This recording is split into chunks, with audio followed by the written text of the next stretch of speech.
और एक ऑक्सीजन का कितना है वो है 16, यहाँ पर कितने हैं 3 है। तो इसको 3 के साथ मल्टीप्लाई करेंगे सो ये आ जाएगा 48। अस्सलामु अलैकुम, hope so all of you are doing well. आज की इस वीडियो में इंशाल्लाह हम FMT chemistry dish preparation MCQs के पार्ट नंबर 1 को डिटेल के साथ कवर करेंगे। तो चले आइए अपनी वीडियो को स्टार्ट करते हैं।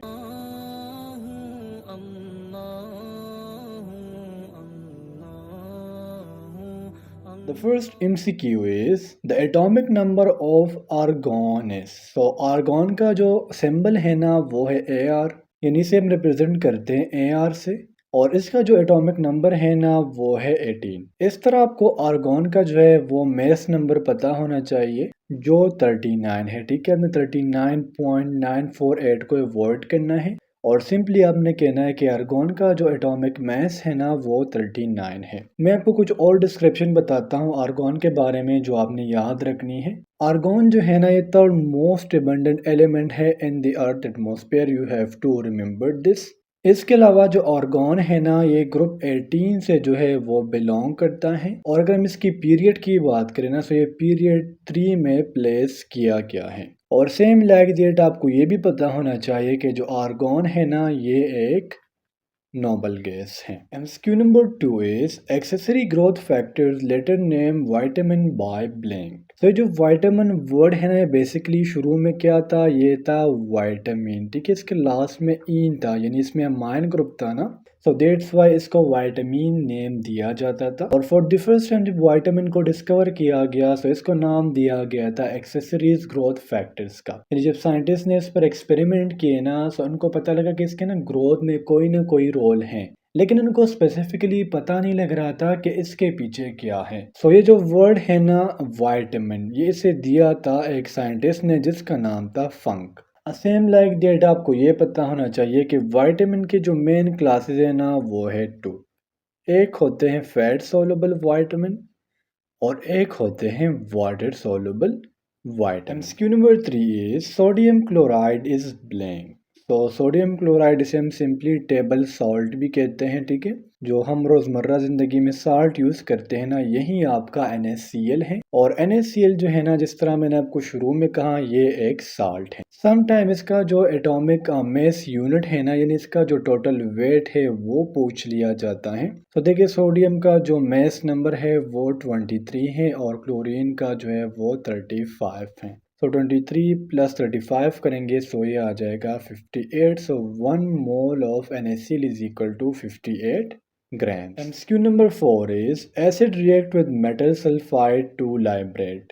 सो देखिए एसिड जो है ना इसके डिफरेंट जो है वो कॉन्सेप्ट बताए गए हैं। एक तो ये है सिंपली अगर आपके पास पीएच जो है ना वो 7 से लो आ रहा है तो इसको हम नाम देते हैं एसिड का। इस तरह अगर आप किसी सोल्यूशन में एक सब्सटेंस को ऐड करते हो, ठीक है, आपने किसी भी सोल्यूशन में किसी सब्सटेंस को ऐड किया और ये जो आपने सब्सटेंस ऐड किया था ना ये इस सोल्यूशन में क्या कर रहा है, प्रोटॉन यानी हाइड्रोजन को डोनेट कर रहा है, तो इसको हम नाम देते हैं एसिड का।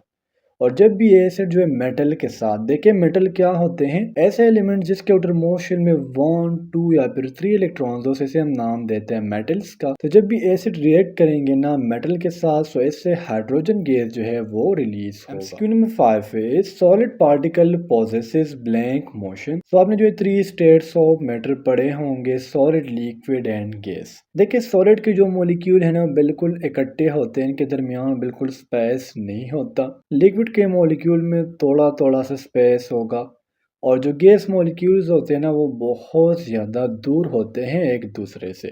यहाँ पर हमसे पूछा जा रहा है कि जो सॉलिड पार्टिकल्स है ना इसमें कौन सा मोशन होगा। तो इसमें जो मोशन होता है ना वो है वाइब्रेशनल मोशन, या इसे आप जो है टू एंड प्रो मोशन भी कह सकते हो, जो अपने पोजीशन से आगे पीछे होता है। इस तरह अगर हम लिक्विड की बात करें तो लिक्विड में जो मोशन होता है ना इसे हम नाम देते हैं ट्रांसलेटरी, रोटेटरी एंड वाइब्रेटरी। और जो गैस है ना इसमें सिर्फ और सिर्फ एक मोशन होता है जिसे हम नाम देते हैं constant rapid motion. MCQ number 6 is in a reaction when reactant is equal to the products then it is called. देखिए यहाँ पर मैंने आपको डायग्राम भी दिया हुआ है, यहाँ से भी आप समझ सकते हो। देखिए रिएक्टेंट में कितने रिएक्टेंट्स है, 4 रिएक्टेंट्स है, ओके। और यहाँ प्रोडक्ट्स में कितने हैं, प्रोडक्ट्स भी 4 हैं। तो एक ऐसा रिएक्शन जिसमें रिएक्टेंट्स जो है ये बराबर हो किस चीज़ के, प्रोडक्ट्स के, या एक ऐसा रिएक्शन जिसमें रिएक्टेंट मजीद जो है वो प्रोडक्ट्स में कन्वर्ट ना हो, तो ऐसे रिएक्शन को हम नाम देते हैं chemical equilibrium. Excuse number 7 is in the evaporation process liquid molecules which leave the surface of the liquid have।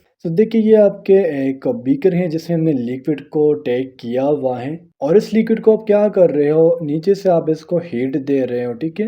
तो इसकी जो मॉलिक्यूल्स है ना वो इवापोरेट करते हैं। इवापोरेट मीन जो लिक्विड से गैस स्टेट में जो है वो चेंज हो जाते हैं। और ये जो इवापोरेशन का प्रोसेस है ये नेचुरली भी होता है। जिस तरह अगर सन जो है इसकी जो शुआएं हैं वो ओशंस पे पड़ती हैं तो इससे भी इवापोरेशन होती है और इससे क्लाउड्स बन के फिर बारिश होती है। तो अगर आप किसी सब्सटेंस को हीट दे रहे हो, ठीक है, सपोज करिए एक वाटर मॉलिक्यूल है, ठीक है, इसको हमने नीचे से क्या किया, हीट दे रहे हो, क्यों दे रहे हो, तो इसकी जो मॉलिक्यूल की एनर्जी है ना वो हाई हो जाती है। सो दैट्स व्हाई हम कहेंगे जो यहाँ पर जो मॉलिक्यूल होंगे ना उसकी जो एनर्जी है वो बहुत ज्यादा होगी। MCQ number 8 is molar mass of nitric acid is. तो नाइट्रिक एसिड क्या है, HNO3 को हम नाम देते हैं नाइट्रिक एसिड का। अब जब भी आपने मोलर मास को फाइंड आउट करना हो ना तो आपको जो एटम दिया होगा, ठीक है, सपोज करें हमें ऑक्सीजन एटम दिया गया है ना, तो इसके एटॉमिक मास का आपको पता होना चाहिए। अब यहाँ पर देखिए HNO3 में एक जो है वो हाइड्रोजन है। सो हाइड्रोजन का एटॉमिक मास क्या है, वो है 1। नाइट्रोजन का क्या है, नाइट्रोजन का है 14। और एक ऑक्सीजन का कितना है, वो है 16। यहाँ पर कितने हैं, 3 है। तो इसको 3 के साथ मल्टीप्लाई करेंगे सो ये आ जाएगा 48। तो क्या करें, 1 प्लस 14 प्लस यहाँ पर 48, सो इससे टोटल जो मैस आएगा ना वो होगा 63 ग्राम। MCQ number 9 is which radioactive isotope is use for the treatment of cancer. So देखिए आइसोटोप क्या होता है, एक ऐसा एलिमेंट जिसका जो एटॉमिक मैस है ना वो सेम हो लेकिन इसका जो एटॉमिक नंबर है ना वो डिफरेंट हो, तो इसे हम नाम देते हैं आइसोटोप का। और जो कोबाल्ट 60 है ना, it is use for the treatment of cancer. MCQ number 10 is which radioactive isotope is used for the diagnosis of goiter in thyroid gland। तो गाइटर के आइडेंटिफिकेशन के लिए, इसके डायग्नोसिस के लिए आयोडीन का एक आइसोटोप यूज किया जाता है जिसे हम आयोडीन 131 का नाम देते हैं। MCQ number 11 is the atmosphere around the earth is divided into blank layers. तो देखिए एटमॉस्फेयर क्या है, सिंपली जो एयर ब्लैंकेट है ना हमारे अर्थ के इर्द गिर्द, इसी को हम नाम देते हैं एटमॉस्फेयर का। एटमॉस्फेयर के जो मेन लेयर्स है ना वो है 4, you have to remember this, जिसमें troposphere, stratosphere, mesosphere and thermosphere शामिल हैं। और बाज़ बुक्स के मुताबिक एक्सोस्फेयर भी इसका हिस्सा है। यहाँ पर आपके लिए जो इम्पोर्टेंट है ना वो है स्ट्रेटोस्फेयर। स्ट्रेटोस्फेयर में बेसिकली ओजोन प्रेजेंट होता है जिसकी वजह से हम स्ट्रेटोस्फेयर को ओजोनोस्फेयर का नाम भी देते हैं। Question number 12 is in Charles law K is equal to. तो देखिए आपने केमिस्ट्री में चार्ल्स लॉ, बॉयल्स लॉ के बारे में पढ़ा होगा। चार्ल्स लॉ में जो कांस्टेंट फैक्टर है ना उसे हम नाम देते हैं प्रेशर का। चार्ल्स लॉ के स्टेटमेंट के मुताबिक जब आप प्रेशर को कांस्टेंट रखते हो, ठीक है, तो जो वॉल्यूम है ना ये डायरेक्टली प्रोपोर्शनल हो जाता है टेम्परेचर के।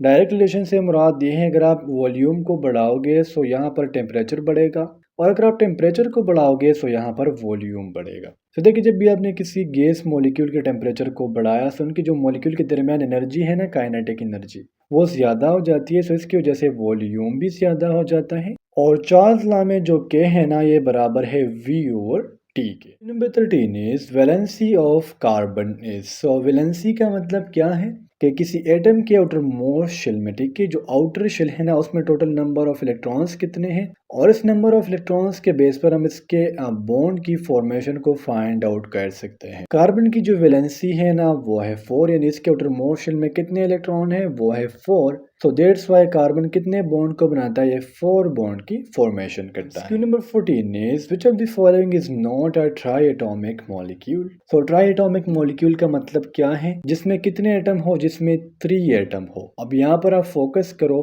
O3, यानी ऑक्सीजन कितने हैं, 1 प्लस 1 प्लस 1 3, तो ये ट्राई एटॉमिक हो गया। CO2 को देखिए एक कार्बन है 2 ऑक्सीजन है, ये भी ट्राई एटॉमिक हो गया। NH3 को देखिए एक नाइट्रोजन और 4 हाइड्रोजन, सो ये पॉली एटॉमिक हो गया। और हाइड्रोजन को देखे H+H, सो ये क्या है, ये एक ट्राई एटॉमिक मॉलिक्यूल नहीं है। So that's why the correct option is option C. MCQ number 15 is acidic salts turn black litmus into red। तो आपने केमिस्ट्री में लिटमस पेपर का नाम सुना होगा, ठीक है। सिंपली आप इसे पीएच पेपर भी कह सकते हो। जब भी आप पीएच पेपर या लिटमस पेपर को उठाते हो ना, तो उसका जो कलर होता है ना, वो इनिशियली होता है ब्लू। अब अगर ये सोल्यूशन एसिडिक होगा, तो ये जो ब्लू कलर है ना, ये चेंज हो जाएगा रेड में। तो यहाँ हमारा करेक्ट ऑप्शन है, वो है ऑप्शन बी, यानी blue will change into red. तो स्टूडेंट्स, ये थे आपके एफएमटी के केमिस्ट्री के एमसीक्यूज। होप सो आपको तमाम एमसीक्यूज क्लियर हुए होंगे। इंशाल्लाह नेक्स्ट वीडियो में मिलते हैं। अल्लाह हाफिज़।